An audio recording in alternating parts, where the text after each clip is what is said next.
Hello दोस्तों, मैं हूं आपका होस्ट एंड दोस्त विनोद कुमार कुशवाहा और आप देख रहे हैं cine talker channel. Charles Lee Ray was a serial killer who died in the 80s. Supposedly, right before he died, he transferred his soul into a good guy doll. You put him in my house anyway. You can't tell anyone. Watch me. Oliver didn't die in the fire. His death has been ruled a homicide. You might feel a little prick.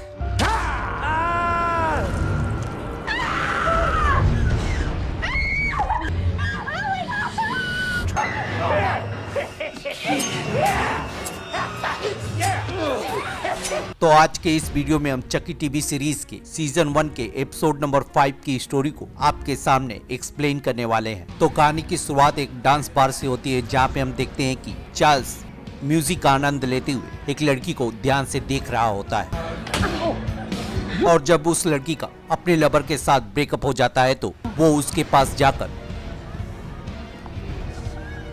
उसे अपना जलवा दिखाता है। और इधर हम देखते हैं कि हॉस्पिटल में कैरोलिन को होश आ जाता है और जब वो अपने पिता से जिद करते हुए चकी डॉल को मांगती है तो उसके जिद करने पे चकी को अलमारी से निकालकर उसे दिखा देते हैं और उसे देखने के बाद कैरोलिन उससे डरते हुए चिल्लाने लगती है। और फिर हम देखते हैं कि उसके पिता चकी को उठाकर वेस्टेज केबिन में फेंक देते हैं और चकी नीचे गिरने के बाद इंजेक्शनों से खेलते हुए बोलता है कि और फिर हम देखते हैं कि कैरोलिन से मिलने के लिए उसकी मॉम और लेक्सी उसके कमरे में आते हैं और जब लेक्सी अपने बहन से चकी के बारे में पूछती है तो वो उसे बताती है कि I hate Chucky. He's bad. और हम यहाँ ये भी देखते हैं कि उसकी मॉम अभी भी उससे गुस्सा है और उसके पिता उसे बताते हैं कि उन्होंने चकी को वेस्टेज केबिन में फेंक दिया है। Follow me.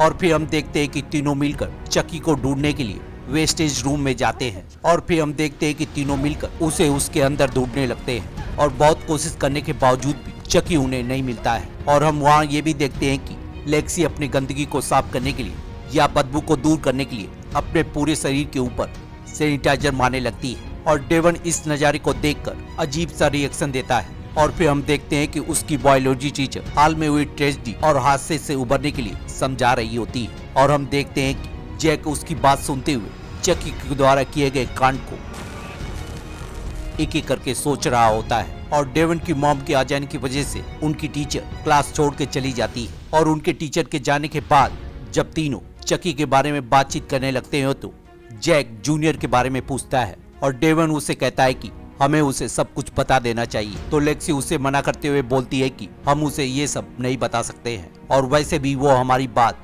नहीं समझेगा। और फिर हम देखते हैं कि टीचर के आ जाने के बाद लेक्सी उन दोनों को मैसेज करती है कि हम लोग क्लास के बाद चकी के बारे में बातचीत करेंगे। और क्लास खत्म होने के बाद हम देखते हैं कि जैक डेवन से बात करते हुए उससे बोलता है कि उसकी मौत मेरी वजह से हुई है, जिसके बाद डेवन उसे समझाते हुए गहरी सांस लेने को कहता है। और फिर हम देखते हैं कि जैक अपनी आंखें बंद करके अपने सारे दर्द को डेवन को बता देता है और हम यहाँ ये भी देखते हैं कि दोनों एक दूसरे के धीरे धीरे करीब आ रहे हैं और दोनों एक दूसरे में इतना खो जाते हैं कि किसी के आने जाने का भी उन्हें आभास नहीं होता है। और फिर हम देखते हैं कि लेक्सी और उसकी फैमिली अपने जले हुए घर में पहुंच चुकी है और जब लेक्सी अपने माँ से हल्की बहस करने के बाद जाने लगती है तो उसकी माँ उसे रोककर उसे सजा देते हुए अंडरग्राउंड रहने का हुक्म देती है और उसके जाने के बाद उसकी मॉम को समझाते हुए उसे बोलते हैं कि इस हादसे की वजह से उसे भी चोट पहुंची है, इसीलिए तुम उस पे थोड़ा कम बर्डन डालो। और जब कैरोलिन सोफे पे सोने से मना करने लगती है तो उसके पिता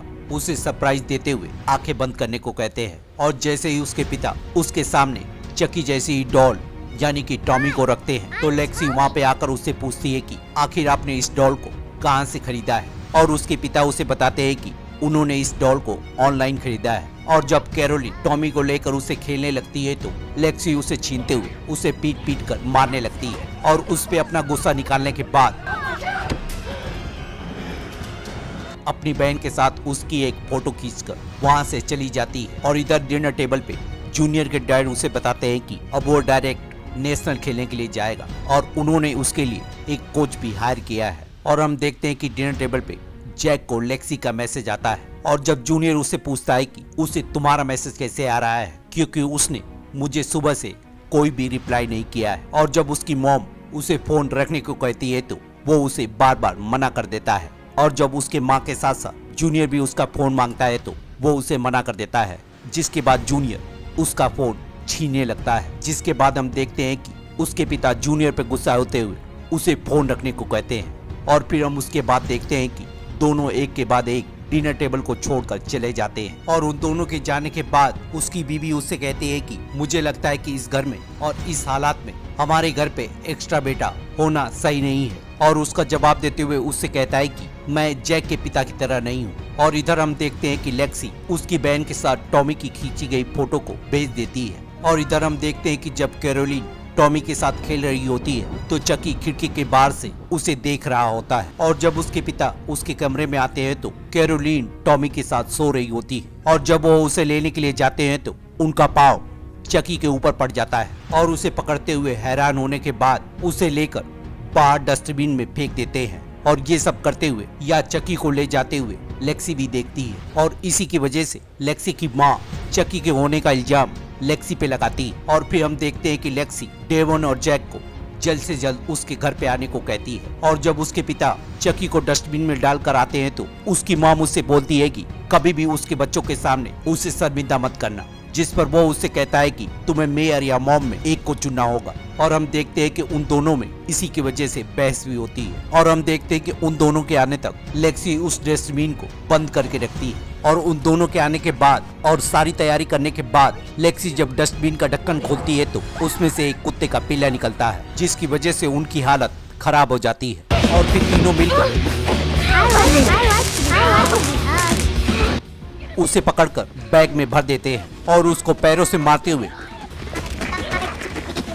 उसका कचुब्बर बना देते हैं। और उसके सर को दूर फेंकने के साथ ही उसे मारने की खुशी में सेलिब्रेट करने लगते हैं। और जब जैक टॉमी के बारे में पूछता है तो लेक्सी उसे बताती है कि मैंने उसे चेक किया है, उसमें कोई भी गड़बड़ी नहीं है। और हम देखते हैं कि जैक और डेविड साइकिल से घर वापसी में एक दूसरे से बातचीत करते हुए अपनी इस खुशी को सेलिब्रेट करते हुए दोनों एक दूसरे को किस कर लेते हैं। और फिर हम देखते हैं कि उनका प्यार परवान चढ़ जाता है। और फिर कहानी पास्ट में जाते हुए हम देखते हैं कि चार्ल्स उसे साथ लेने के साथ साथ रेड को भी अपने साथ ले जाता है। और हम देखते हैं कि दोनों लेडी होटल में जाकर एक दूसरे पे प्यार का बौछार कर देती है। और जब चार्ल्स चाकू को निकालकर रेड को मारने के लिए आगे बढ़ता है तो उसके साथ आई हुई लेडी उसके हाथ में चाकू को देखकर डर जाती है, जिसके बाद चार्ल्स रेड को मारने के बजाय उसे मार देता है। और फिर हम देखते हैं कि रेड भी इस मौत के खेल में शामिल हो जाती है। और फिर दोनों एक दूसरे से प्यार करते हुए एक दूसरे को अपना परिचय देते हैं। I'm Tiffany. I'm Charles. और हम देखते हैं कि टिफनी उसका नामकरण करते हुए उसे चकी बुलाती है और चार्ल्स भी उसका नामकरण करते हुए। Should be blonde. और फिर हम देखते हैं कि दोनों की प्रेम लीला शुरू हो जाती है। और इधर हम देखते हैं कि जूनियर की मॉम अपने साइकेट्रिस्ट के पास जाकर ये रिवील करती है कि वो कैंसर के 4th स्टेज पे है। और इधर हम देखते हैं कि टिफनी यानी कि ब्लॉन्डी निका पियर्स एक दूसरे के साथ रोमांस कर रहे हैं। और साथ ही साथ एक लाश जमीन पे और एक आदमी कुर्सी से बंधा हुआ है। और इससे हमें ये भी पता चलता है कि अब इस सीरीज में मूवी के निभाए हुए कैरेक्टर शामिल होने लगे हैं और ये सीरीज पूरी तरह से चकी मूवी से कनेक्टेड है। और हम देखते हैं कि निका कुर्सी से बंधे हुए आदमी से बातचीत करते हुए उसे टॉर्चर करने लगती है और चाकू में खून देखने के साथ ही वो गिर पड़ती है। और फिर हम देखते हैं कि वो होश में आते हुए उससे बोलती है कि तुम ठीक हो या नहीं। और जब वो उसका मुंह खोलकर उससे पूछती है कि आज की डेट क्या है तो उसे पता चलता है कि उसे पूरे 2 हफ्ते हो चुके हैं। और वो उससे बोलती है कि मैं कोई किलर नहीं हूँ। और वो उसे बताता है कि मैंने अभी तुम्हें उसे मारते हुए देखा था। और गुड गाय डॉल के बारे में पूछने के बाद उसे बताती है कि चकी ने मेरे पूरे फैमिली को मार डाला है। और वो उसे बताती है कि मर्डर के इल्जाम में फंसाकर मुझे मेंटल हॉस्पिटल में भेज दिया था। और 2 हफ्ते पहले चकी ने अपनी आत्मा को 2 भागों में बांटते हुए एक भाग को मेरे अंदर डाल दिया है, लेकिन मैं यहाँ पर अपने आप को भी पहचान रही हूँ। और जब वो उसे खोलने लगती है तो रस्सी खुलने के साथ ही वो उसे मारकर गिरा देता है। और तभी टिफनी वहाँ पे आ जाती है और बड़बड़ाते हुए उससे पूछती है कि आखिर तुम नीचे क्या कर रही हो। और फिर हम देखते हैं कि निका के शरीर में फिर से चकी की आत्मा एक्टिवेट हो जाती है। और टिफनी को किस करने के बाद जब वो डेजर्ट लेने की जाती है तो निका उसके पास आते हुए उसका गला रेत देती है। और इधर हम देखते हैं कि सभी लोग एक हॉल में इकट्ठा हो रहे हैं और कैरोलिन अपने पिता को बताती है कि टॉमी भाग गया है और मुझे टॉमी वापस चाहिए। और इधर हम देखते हैं कि जब जूनियर उन तीनों के पास आता है तो लेक्सी उसे सारा सच बता देती है, लेकिन जूनियर उसकी किसी भी बात पे विश्वास नहीं करता है। और फिर हम देखते हैं कि मेयर यानी कि लेक्सी की मॉम सिटी को बेहतर बनाने और सुरक्षित बनाने के लिए स्पीच देने लगती है और हम देखते हैं कि बहुत से लोग उसका विरोध भी करते हैं। और डेवन की मॉम यानी कि पुलिस ऑफिसर वहाँ पे आके सभी को बताती है कि आज रात से कर्फ्यू लगने वाला है और वो उनसे बोलती है कि चाहे जितना समय लगे वो उनके सारे सवालों का जवाब देगी। और फिर प्रिंसिपल मैकवे को बुलाते हुए कुछ बोलने को कहती है और हम देखते हैं कि उसके बुलाने के बाद भी प्रिंसिपल वहाँ पे नहीं आती है। और तभी हम देखते हैं कि सभी लोगों को डराते हुए टॉमी यानी कि चकी प्रिंसिपल मैकवे की गर्दन स्टेज पे फेंक देता है और फिर चकी यानी कि टॉमी स्टेज के पर्दे को खोलते हुए प्रिंसिपल मैकवे के बाकी बचे हुए शरीर के दर्शन कराता है।